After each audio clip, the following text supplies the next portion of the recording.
Brave Maker Show is hosted by Tony Gaffestone and Christina Jackson. Thanks for tuning in. It's showtime. Thanks for tuning in, everybody. It is showtime, TGIF. Happy Friday. What is going on? My name is Tony Gaffestone. I am the executive director and the founder of Brave Maker. I'm headquartered in Redwood City, California. My pronouns are he, him, his. I'm in the studio here. I'm wearing a green hat, our Film Fest hat, green t-shirt. I got some scruff in the studio with a black background that says Brave Maker on it. And I am a writer, director, producer, actor, all that fun stuff. And I love that I get to do this every single week with my co-host. Hey, what's going on, Tony? And I'm Christina Ray Jackson. And I'm coming to you from the East Bay in Dublin, California. And I'm an actor, comic book writer, and singer. And my pronouns are he, she, they. And I am rocking the Colin Kaepernick look meets patriotic Superman today. I've got on a black shirt with the Superman emblem with the American flag print. And I'm sitting in front of my faux plant wall in my studio here. It's got some monarch butterflies fluttering behind me. And yeah, I'm ready. I'm excited for today's show. We are excited for today's show. If you are just tuning in because you were scrolling the interwebs, or maybe our special guest drew you here today, Brave Maker is all about brave stories, and we care about justice, diversity, and inclusion. That's why we do those intros about our pronouns and what we look like and where we are, so that everybody could tune in, whether they're listening or watching. It's really important to us that we do that every week. Christina, by the way, Christina, what's your hashtag? It's like hashtag Christina cosplay mashup. What is it? Yeah, it's K-Ray cosplay. Yeah, you gotta go. Go find it. But you gotta go on Instagram, follow Christina on Instagram, because she does some of the best mashups ever. Oh, yeah. Mashing up things like this all the time. Last week was Hulk and something else. I mean, I'm always inspired. Yeah, we did. So good. Okay, so we always start the show with this one question, and if you're watching live, you can participate, or if you're watching on the replay, it's important that you recognize to go after your creative goals, whether you're making a movie, writing a comic book, or trying to produce a song. It's one step at a time. Running a marathon is one foot in front of the other, 1 mile at a time. So we asked this question: what have you done this week to brave your way toward your creative goal? So Christina, how have you braved your way this week? So I'm in the process of writing and publishing my first comic book, and it's super exciting. And I needed a little inspiration. So I got into the old Godzilla movies, and they are absolutely phenomenal. They are available on HBO Max and some other places. So yeah, so there are like 3 essential Godzilla films you should watch before Godzilla vs. Kong, which I've seen Godzilla vs. Kong. If you haven't checked that out yet, it's amazing. So I've been braving my way with these Godzilla films, getting so much inspiration for my comic book, and it's awesome. It's awesome. That's rad. So yeah. Super. What about you, Tony? So for me, I have a feature film that is going into production come hell or high water in June. Right. And it's called Last Chance Charlene. So what we did this week, I'm braving my way. I started taking some photos of some of our cast, and I'm going to pull that up and show right now. Christina's one of them, because I wrote a part for Christina. So you can see on the screen in front of you at bravemaker.org on Instagram. We got some of our cast together, and photographer Erin Ashford lent her camera and her lens to start doing some shots for them. So I'm really excited. That's just one thing you can do. We start by doing some promotion, telling the story. We're creating some images, and I found my designer online through Instagram too. So he's going to be creating some mock movie posters. So, one step at a time to get your dreams, to get your creative goals. And we encourage you, share how you're doing it, because that's how we learn from each other. And with no further ado, let's talk about this special day, because we are cool, and we don't always get this opportunity to talk to a filmmaker the day that his film comes out into theater. So we're going to welcome Danny Madden to the show today. Welcome, Danny. What's up, everybody? Hello. Hello. Yeah, so Danny. He, him, his are the pronouns. Awesome. Yeah. I'm here on my patio in the eastern part of Los Angeles right now, repping my favorite little mug from the East Bay Roast and Post. The guys who also worked in this movie, Sean Wells, shout out. We'll talk about him later, I'm sure. Yeah. Mm-hmm. So the fast and quick is I met Danny in 2019. Remember 2019 when life was so different and normal? Yeah, that was 5 years ago, right? Yeah. So long. Met him at the Sundance Film Festival in the beautiful Park City mountains. And this film that we're talking about today, Beast, had been selected and was Wait, that's there. 2020. We're talking about 2020. Then. Oh that was my gosh. January 2020. Okay, you're right. Right before Yeah. pandemic happened. You're right. Yeah. January 2020, which seems like, even longer ago. But so that was the last thing I think I did before the world shut down. 2020. Oh my gosh. Yeah. I saw your film, Beast. I met your brother who's in it and kept seeing you all around. I knew Jim, the executive producer, because he and I worked on this other thing together. And I had him on my podcast. And then I was like, oh, we got to do Beast for the film festival, Brave Maker Film Festival, because one of his main actors lived in the Bay Area too. There's all these big dreams. Yeah. Of course, all that stuff got shut down. Yeah. So, but here we are. We're reconnecting and we're super glad that you're here, man. So we're going to jump right in because we know we also have a special guest we're going to bring on here in a minute, but we're going to spend a few minutes with you. So Christina, launch us out. Yeah, we're big comic book kids around here. We love origin stories. Danny, how did you end up bringing Beast to life? Like, where were you born and raised? How did you end up in filmmaking? All right. Born in Hollywood, Florida, in the late 80s, and then moved up to Georgia when I was in grade school. And so Georgia's still where mom and dad are. That's kind of like what I call home, and which is where we went back and filmed this movie in the suburbs of Atlanta. And I don't know, I had two brothers, a middle brother. I got a younger one and an older one. And our family was very story-centric. Mom always had a book in her hand. Dad was such a film buff, history buff. So story was king in our house, and so it just made sense that, we started to fall into filmmaking, borrowed friends' cameras and stuff growing up. We kept pushing Will in front of the camera since he was like 3. And then eventually he kind of like, a very Stockholm syndrome kind of way, like fell in love with it and, pursued acting himself. And he's like a really, just has such a natural kind of flow with performance. And so, we were just making things as kids. And then I went to college in Boston, a school called Emerson. Met a couple of the collaborators I still work with today, Jim Cummings, Ben Wiesner. We've been making stuff since then, short films. I do some animation, whatever the story calls for. So super good, cool. Yeah. Well, we want to show you the trailer to Beast. Cool. And it comes out in theaters today, April 16th, Friday. And then very select cities. So if you're in one cities, you're lucky. But it's also playing a bunch of virtual cinemas as well. So you can support your favorite, theater and, buy it. You can sort of like buy a ticket through them, and then it helps them out too. Everyone's they have a virtual party. Yeah, if we can get those links, we can put them here, Danny. If you have any of those links, we can do that. Okay, but let's watch the trailer, and then we're gonna meet one of the actors from Beast. So here we go. Don't bring that into the theater. No, it is our job to bring it into the theater. Out there, we don't have permission to show what we feel or say what we want to say. Nito, you go to high school? Yeah. Panthers. That's another episode. I'm shooting. Leave any questions in the comments. I'm actually going to be committing more time to my show, the technical side of weapons. I think it's a nice thing you're doing, Adam. Thank you, ma'am. Yeah, I think you're right. Krista, what is it? Some jealousy and rage. Overreact? Would you consider lightning an overreaction?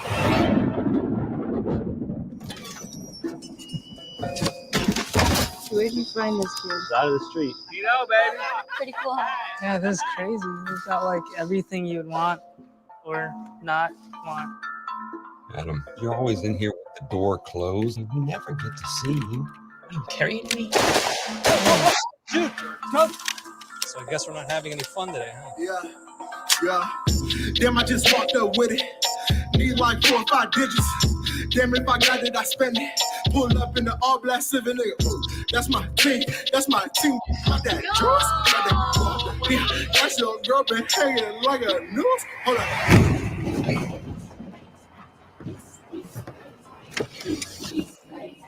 Peace, peace, ready to act. Peace, peace, ready to act. Peace, peace, ready to act. Peace, peace, ready to act. Peace, peace, ready to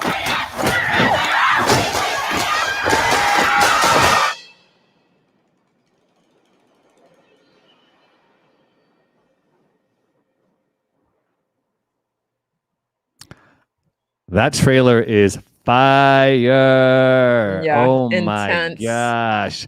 Christine Burke is watching live. She said, "Oh, I just watched this preview yesterday. Totally didn't put it two and two together until now. Love it." We're glad you're here, Christine. I'm going to put the link in the chat if you want to watch it on demand in one of these virtual spaces. You go to ondemand.drafthouse.com. Danny, this film, it's a piece of art. It is super relevant. It is it's like a feast for your ears. I got to watch it a little again today through a screener, and I saw it in a theater, but there's so much happening. Where did this film come from, man? Yeah. Where did this story develop?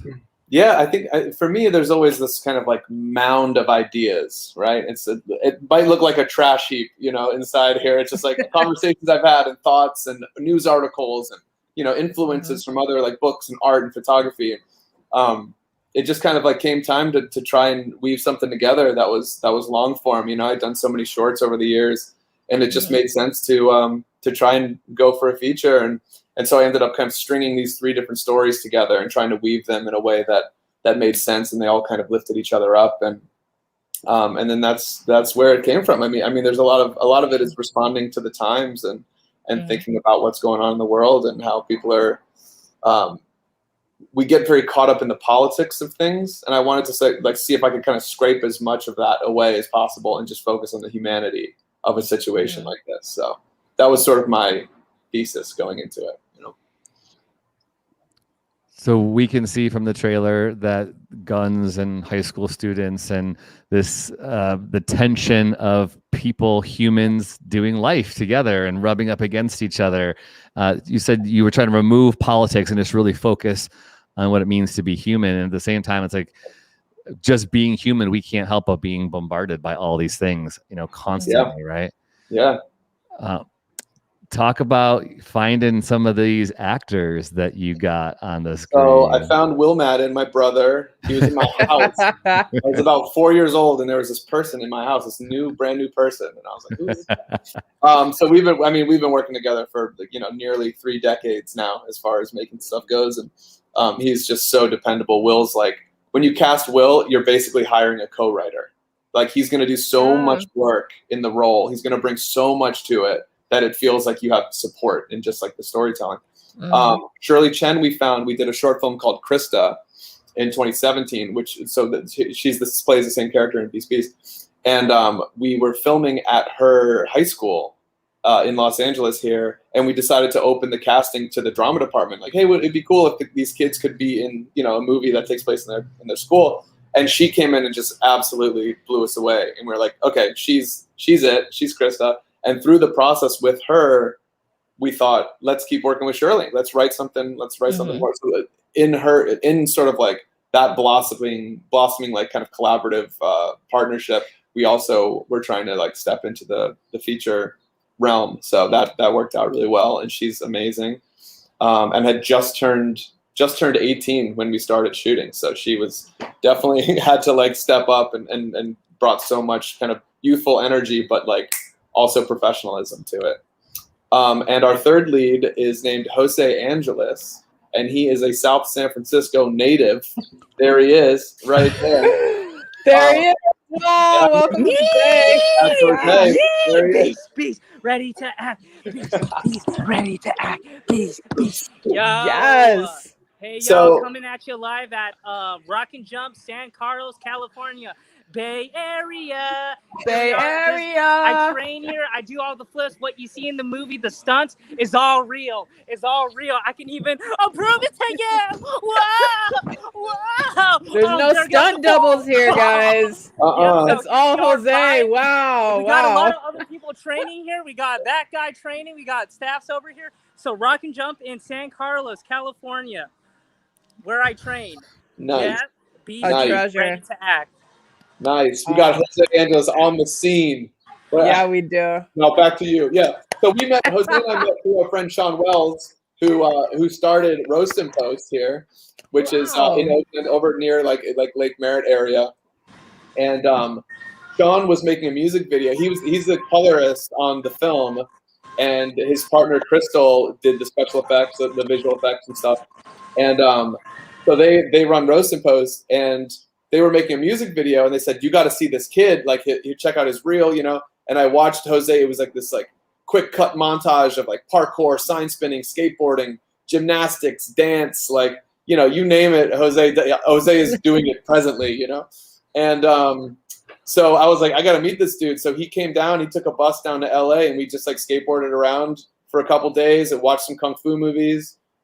We went over and bothered Jim Cummings. We brought him out and put them on camera together as sort of a screen test. I was like, hey, this kid rips. Like, let's see if he can act. Let's see if he can do that.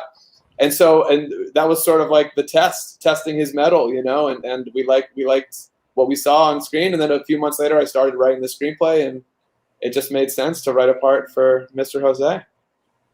Oh, and it was fantastic. Oh, brought so much energy. Yes. Thank you, Sean Wells. Thank you, Sean Wells. Yeah, Let me big meet hookup. Danny. Big hookup. Oh, we just did the movie. It's coming out.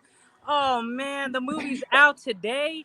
Oh, people are going crazy. I've been seeing TikTok posts all over the social media just about Beast. It's amazing what the impact the movie has done. So thank you, Sean Wells, for getting me on this project, Beast. So much are involved with this movie. Oh wow, it's going viral. It's going viral. Yeah, thank you, Sean. Man, Jose, you're a treasure, an absolute treasure, man. I can't even imagine this film without him, right? Like Danny. Yeah. Oh, thank you. That's what we want. We wanted that Jose texture, just like Shirley brought her kind of theater kid texture. Yeah. And like Will brought his, you know, inner neuroses to the screen, you know. It was like we just needed that authenticity, you know, that texture. And we all brought bravery.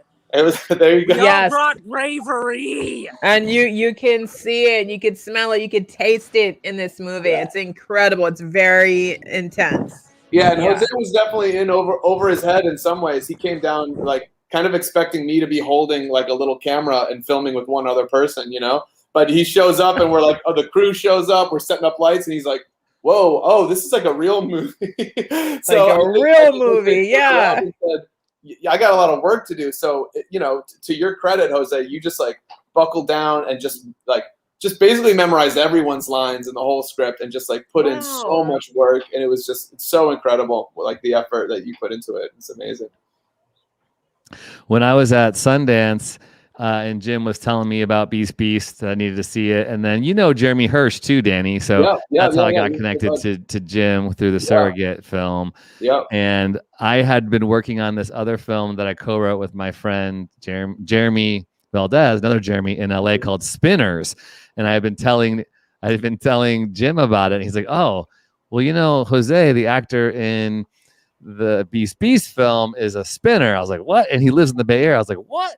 So Jose and I got coffee in Daly City. He showed me this killer coffee house. I can't remember what it's called, Jose. It was like right before pandemic was getting ready to shut us down.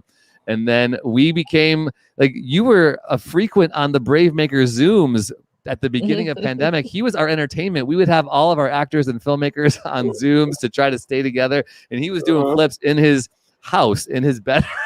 For us. So you don't need much clearance for Jose. This is pretty amazing. So let's talk about the actor and director relationship, because Danny, what I love that you said, you know, we've got people who are film lovers who tune in to listen to the podcast and watch us live, but we have a lot of people who are making stuff. And so you said something significant about, you know, you made this short film called Krista, which we put the link in the chat if you want to watch that South by Southwest selected film. You created something for that actress, and then you started writing, you know, because of your relationship with this actor. Can you talk a little bit about you two, or just in general, working with actors, some of your style and your philosophy? What makes it great? What's hard? What things do you remember from Beast specifically that you navigated through in the actor-director relationship? Cool. So one thing that we really, that was sort of made things tricky for some of our friends. Mari Walker, who was our DIT and sort of assembly assistant editor, we didn't slate the movie.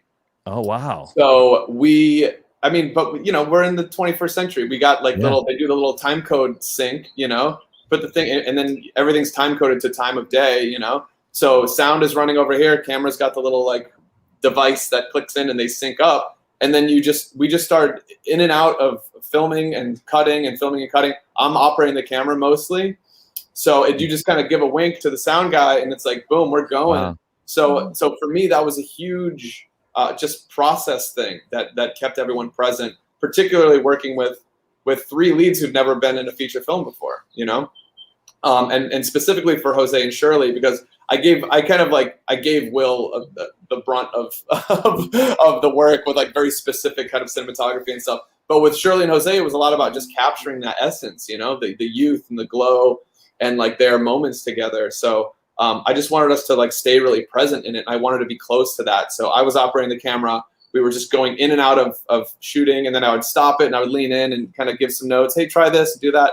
So it was just this kind of like open creative flow, you know, and to me that was so worth the extra, you know, maybe 15, 30 minutes a day of trying to make sure all the like audio files sync and stuff like that.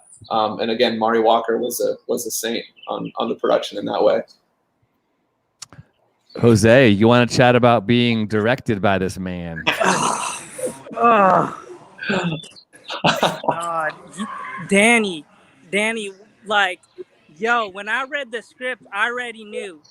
Actually, when I watched Broken May, I already knew I was going to work with this man, this Danny Madden man. When I saw Frolickin' May and I saw he was director and writer of that short film, shout out to that short film. It's on Vimeo and YouTube. You can watch it if you type in Frolickin' May. It's a little short Danny made with some people that also helped with Beast. Yep. And now that short film, when I was watching it, I saw how thoughtful everything was. The filming, the storytelling, the cinema, and the actors and how they're used in the movie. I knew that was something I would have liked to be part of. And when I heard Beast was being made, oh man, I went to LA just from one phone call with Danny. I said, hey, you really, you know, is this really a thing? Like, we're really gonna make a movie? And it's like, you know.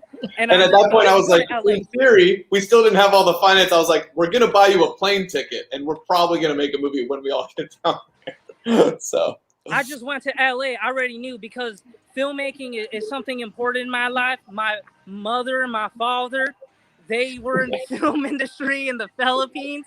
And I knew, I was like, hey, my mom and dad are going to like this. Yeah. I honor my mom and dad. They're going to like this. And so making this movie, you know, it's just not only going to be seen by them, but seen by others. And hopefully they get motivated in achieving dreams and being brave.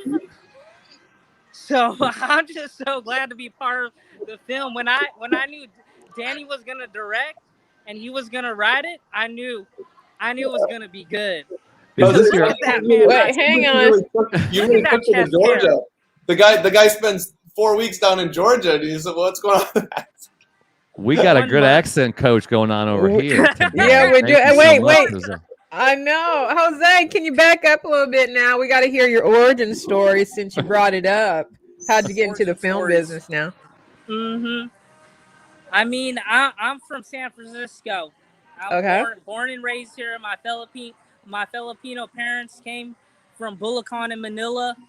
I didn't really know Tagalog, but I knew how to obtain what they were saying through like the feelings. When, you know, mahal kita,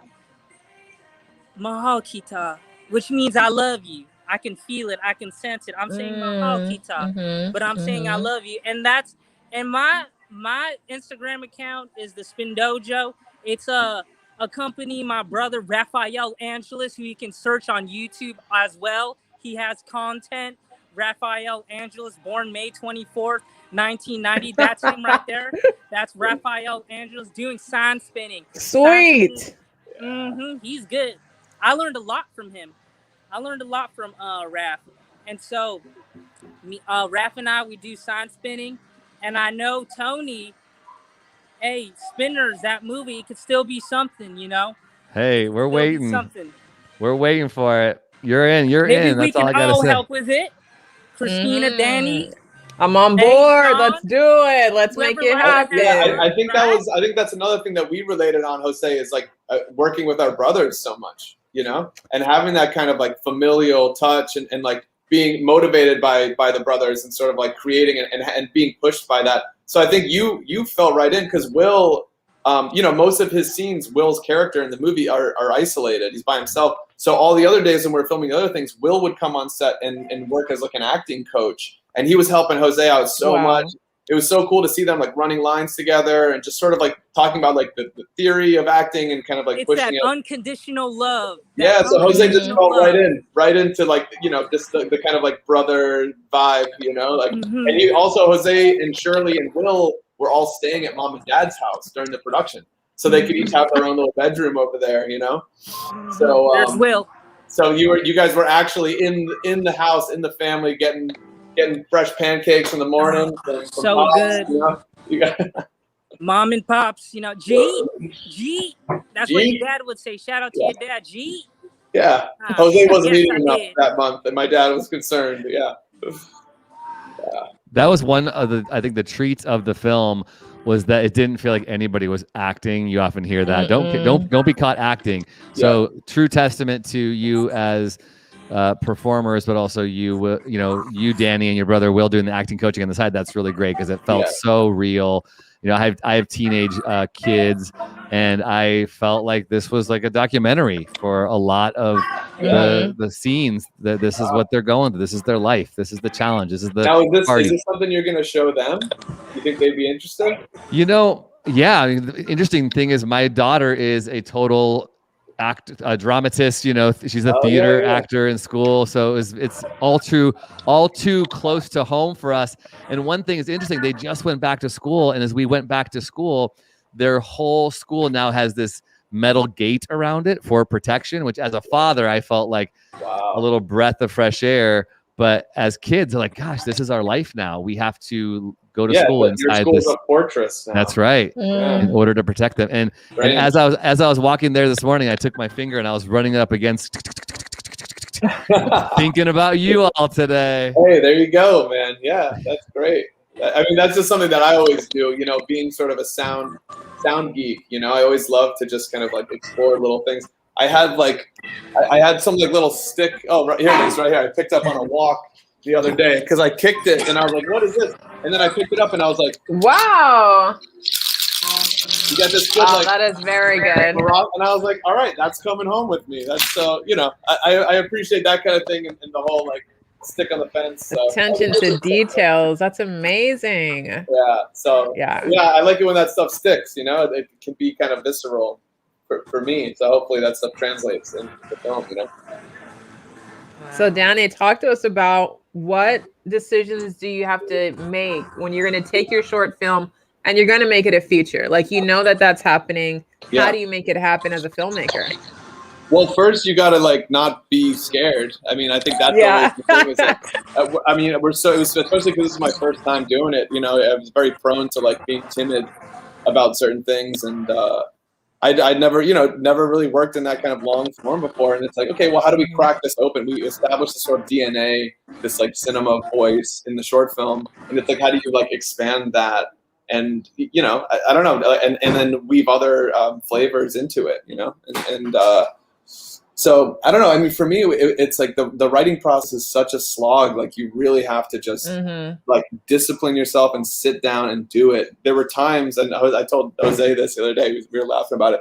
There were times when I would like I would actually go to like a cafe or something and sit with a laptop, and I would like buy. Hey, Emily.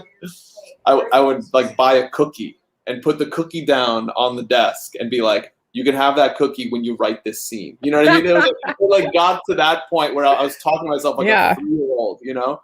And I was like, you just have to like do it. And then once you start going, you get into the flow of it, you can like find something good, but it's it does not come like naturally to me, you know?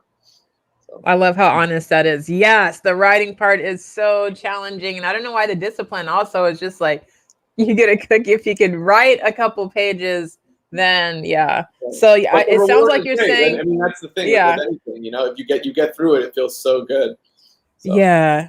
So you got to be fearless and you got to jump in. Okay. Mm-hmm. And just get it done. And just get it done. Yeah. I think that's why we're so drawn to that question about what have you done to brave your way, because too many creative people wish, pray, hope, and kind of expect things are just going to happen. But if it's not like in your schedule to go to that cafe and make yourself right and then go, not only am I making myself go to the cafe, I got to incentivize myself. I have to reward myself. I got to dangle a carrot, you know, to do that. Yeah. And it's also just, what was I just thinking of? Just, I just totally lost my train of thought. I had something there, but then now I'm thinking about dangling carrots. The making yourself do it, the going to the cafe. Yeah.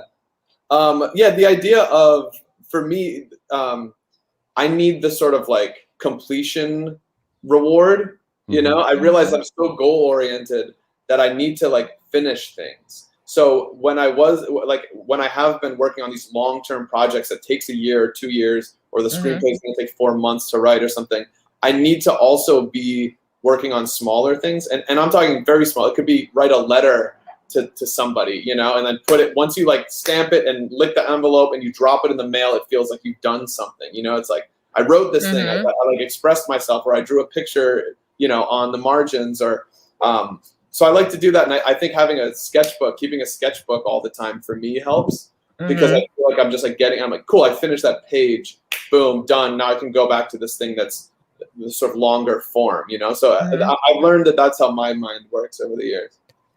Can you talk a little bit about what was the timeline like for Beast Beast? What were some of the major benchmarks that you were like, all right, check that off.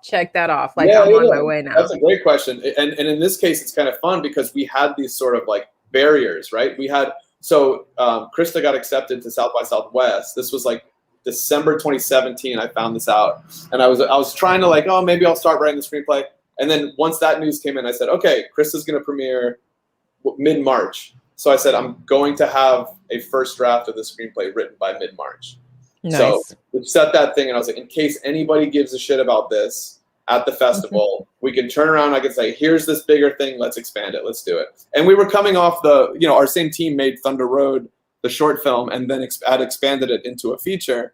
So we were actually in post-production on Thunder Road, on the feature of Thunder Road at that time. So it kind of made sense. I had seen the model, right? And so played South by Southwest. I got a couple like little trophies over there, and that was great. And then the next part of that was the next day it was coming out on Vimeo, because Vimeo gave it this like staff pick award. Part of the deal is it goes up tomorrow at noon. So we decide, why don't we stay up all night? We'll do a Kickstarter video announcing the feature film, and do a Kickstarter for like 10 grand to raise pre-production funds for the movie. So we just turned it right around and we did it, and announced it the next day, even though the script was like in very tender, raw nation kind of stage. And so we announced it. We said, we're going to do this. However much money we can raise, let's do it. And Shirley, our lead actress, was going to college. She goes to Harvard, and she was going in like mid-August. So then that became the next checkpoint, was like, well, we got to shoot this movie before she goes to college. So it was like, okay, early August, we're going to film it. And now how do we like make those things happen? So we created like these containers of like time, you know, and then it was like, this is what you have to do, figure it out in that container. So it's like jump in. Yeah. I mean, that whole idea too, you said you're finding some good closure by doing little things at a time, whether it's just sending a letter or whatever. That's super cool. And then you're figuring out, it's like you're building the car as you're going. And that's there's no right way to make a film. There's just so many different ways to do it. The fact that you stayed up all night, did your Kickstarter video, you know, coinciding with the launch and the Vimeo pick, it's just awesome and brilliant. I'm just always so inspired when people talk about. Well, it's great. It's great. You use the sort of analogy of like building the car as you're going, because Ben Wiesner, like producer Ben, uses the analogy of building the plane while you're flying it. So it's a little bit like the stakes are a little bit higher. You know what I mean? It's like we've already taken off, and we're in the stratosphere now. So Yeah, I like that. Well, can you talk about, so we got a few more minutes here. Talk about the specifics, like how many days of pre-production, how many days did you film? And then from the time you got into Sundance, any of those specific things that filmmaking types would love. So Ben, Will, and I went down to Georgia, stayed in my parents' house for 5 weeks, leading up to production. And I don't know anyone else who would come like join me and my brother for 5 weeks staying at mom and dad's house. So Ben Wiesner is very, very close to the heart. He's a family member of ours now. And so we went down there, prepped the movie for a while, and then our other crew, a few crew members came from LA, but then we hired a bunch of people in Atlanta and kind of Georgia filmmakers. And so we filmed for 18 days and then 1 day of pickups. And so that's the time we did in Georgia, and then took that back. I started cutting. It took me about 2 months to get to an assembly cut of it. And at that point we brought in another friend. I like to really take my time with the edit. The editing is like, to me, it's like, that's actually when the movie is made. So that was like the 2018, brought in another filmmaker, David Brundage. He helped me cut for a few months in early 2019. And then that summer we did a couple days of pickup shoots, like to make the party scene was insane. You can imagine anytime. Oh my gosh, scene, it's like, that party scene! Phenomenal. It was phenomenal. You're trying to be focused, but there's also very specific things. Jose's doing like gnarly, like kind of combat choreography. Yeah, and it was just like that was a wild night. So there were some things that we were missing. So we set that up in our living room here. We had like the lights. Our cinematographer Christian Zaniga flew out from Atlanta. We helped. So that was fun to kind of keep it alive in the summer of 2019. We put all that stuff in there, started to finish it up, and we had basically a final cut by October 2019. So it was about 12 months. 13 months after initial production. And that's like the deadline for Sundance, I think, isn't it? In October? Right. So that's about the time we submitted to Sundance. And then we fell right into sound. And again, I like to take my time on sound too. I do a lot of the design stuff myself. And we worked with a friend of mine, Jackie Zoe, who she and I did the sound on Thunder Road together. And she's just incredible. Just loves like a good, like muscular sound design, you know? And she's just like, she was working her day job at the sound studio and then working nights with me to edit the sound through this movie. And there was one point where I had 4 notes, legal pad is out, we're doing all these things, and it's 2 a.m. and I still have a page and a half of notes, and I'm like, I don't want to keep Jackie here. I know she's got to come report back in the morning and get going. And I looked and she's like, what are you doing? She's kind of at the little, at the Pro Tools set up, and she turns around, she's like, what are you doing? And I was like, I don't know, I'm looking at some notes to cut, and like, I don't want to give you all these notes, like it's too late. And I look at her and she's staring at me and she goes, what are you, chicken? And I was like, what? She goes, we're going to do all your notes. If you got notes, we're going to make it happen. Let's go. I love it. It's like you have these kind of like champions along the way. So we spent a few months doing that. And then I have a really great working relationship with Skywalker Sound up there. Another kind of connection and friends I made while living in the Bay Area. And this guy, Pete Horner, who is just this like really brilliant kind of Zen master, sound mixer, sound designer. So I brought all the work up to him, and then he just puts that beautiful polish and like gets all the relationships right between everything and your little magical reverbs and all these things that the layman will never notice, but like actually ups the quality of the storytelling just so much. Yeah. So then it premiered in January 2020. You could feel the richness. Can I tell you that, Danny? You could feel all the love and the thoughtfulness, like Jose said. You could feel the richness in this film. It's fantastic. Right on. Thank you so much. Yeah. I remember there's a quote from Norman Rockwell, and he said something along the lines of like, if anyone's ever responded to a painting I've done, it's because of how I felt about the painting while I was doing it. Yes. I really, really appreciate. He's like, I love my characters, and without me loving them, no one else would.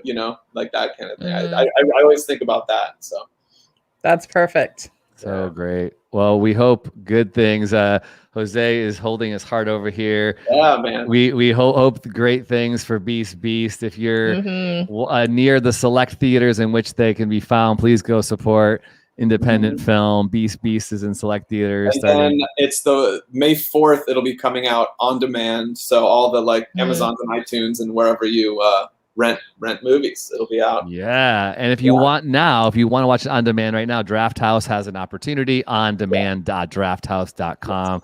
Go there, watch the film, spread awareness with their Instagram. It's Beast Movie.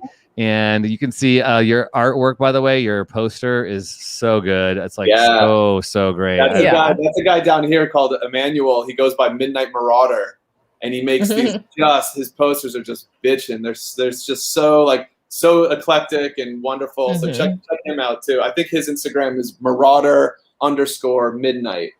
Sweet. So great. Check out his posters. He really did us a solid on this one and designed 2 really beautiful posters for us. Dude, well, you got a lot going on in that brain, man. I'm definitely glad I met you up at Sundance and hope great things for you. And Jose, big things for you, but don't go away because it's one of our favorite times on the show. Brave Faves. TV shows, films, books, songs, technology, clothing, podcast, food, and more. These are a few of our favorite people, places, and things. Brave Faves. All right, so it's time for Brave Faves, and voice that it's like an English robot. You like that? I like it. She's our girl. She's from the UK. We love her. She does all of our voiceovers. Love for her. Very, very fun. Christina, you get to go first. What's your Brave Fave for the week? All right, let's jump in here. So I am a singer. Tony and I are working on a music video. I'm going to be coming out with my first album this year. And I love dreamy, moody music. And the song I'm really vibing to right now is Cupid's Quiver by Kuko. If you haven't heard this song, it's so lovely and melodic. Oh, do you love him, Jose? Yes. Okay. Yeah, check out his music. All of it is dreamy and beautiful. And enjoy Cupid's Quiver. Cupid's Quiver. Cool. All right, Danny, what you got? I just broke this book out. This book was given to me by Ben Wiesner, our producer. It's Charles Portis, and it's called Norwood. It's his first novel. It's a guy, he wrote True Grit, was his big famous one. He's writing in the 60s and for decades. But just really such a, quick, I like a nice, tight story, like a novella, It's a dude gets on the road from Texas and gets all the way to New York and all the way back. And it's just that kind of really slick, all kinds of really fun characters and stuff. And yeah, I just was really, really pumped on this book. So. Ben's your boy, man. He's hooking you up with all sorts of good stuff. My soulmate. Yeah. All right, Jose, what you got? Brave Fave. So this week, just today, actually, I just got a membership here at Rock and Jump. So I'm here for about 3 months. I got the membership with this guy over here. Yeah, we jumping around over here. This is just in San Carlos Bay Area, Rock and Jump. So just got a membership. I'm about to be here almost Fridays and Saturdays, just training. Jose, that's by my house. I'm 10 minutes from there. How much did that membership cost? Come on over. The membership was $17 a month. What? That's you great. can also just do $12.99 an hour. But I've been coming here a lot, so I said I'm gonna get that membership. It's a good workout. That's great. Rock and Jump. Yeah, that's awesome. Okay, and we don't get paid for these faves, just so you know. These are all free faves. So if anybody want to endorse us, then we welcome that. Okay, Rock and Jump. All right, so my brave fave this week is oatmeal. Now I'm going to share it with you, this brave fave, hoping you don't continue to ruin my fave, because I started to find out at Safeway they don't carry it anymore. I would go there and I would buy 10 boxes at a time because I would go there and they wouldn't be there. But now I found it's on Amazon. It's a steel cut oatmeal. Okay, so it's a steel cut blueberry and cranberry oatmeal. I love this. I order it in Costco style bulk because it's so good. I eat eat two packets every morning. It's my thing with some oat milk. It's so good. So that's my brave fave. I love that. Don't buy it out. Don't buy it out, please. Okay, I like it too much. All right, Jose and Danny, don't go away. All of you who are watching, we love you so much, and we're super appreciative to your support. Bravemaker is a 501c3 nonprofit, and we depend on your generosity to keep doing this work of elevating brave stories for justice, diversity, and inclusion. You can go to our website at bravemaker.com/donate to make a donation, or you can use your phone. Just type the word Bravemaker into your text to 44321. That's 44321. And we want you to go to our website to make sure you sign up on our email list. We send out emails like every other week with free movies and cool workshops and different things that we're doing, like our actors workshop that's coming up next Saturday on the 24th of April. We have a pitch fest with the creator of Lost coming up on June 5th, and really other cool, amazing opportunities. And that comes out twice a month on our e-news. That is at bravemaker.com/buzz. Saying huge thank you to our quoter and the producer of all of the different image or the things that you saw popping up. That is by Alexandra Todd. So thank you to Alexandra Todd, who was listening and watching live and picking out things that we can post on our website and through our podcast coming up in the future. All right, my friends, that is the show for the week. We are here every Friday. Spread the word, share, and like. Go watch Beast. Danny and Jose, we're super glad to talk with you, and we're going to keep promoting this stuff out for the coming weeks ahead. So cool. stay tuned. Yep. Thanks, Christina. Thanks, Tony. You got it. Stay tuned. You. We'd love to grab a picture with you. We're going to do our closing video here. But brave stories change the world. And you are the story. Bye, everybody.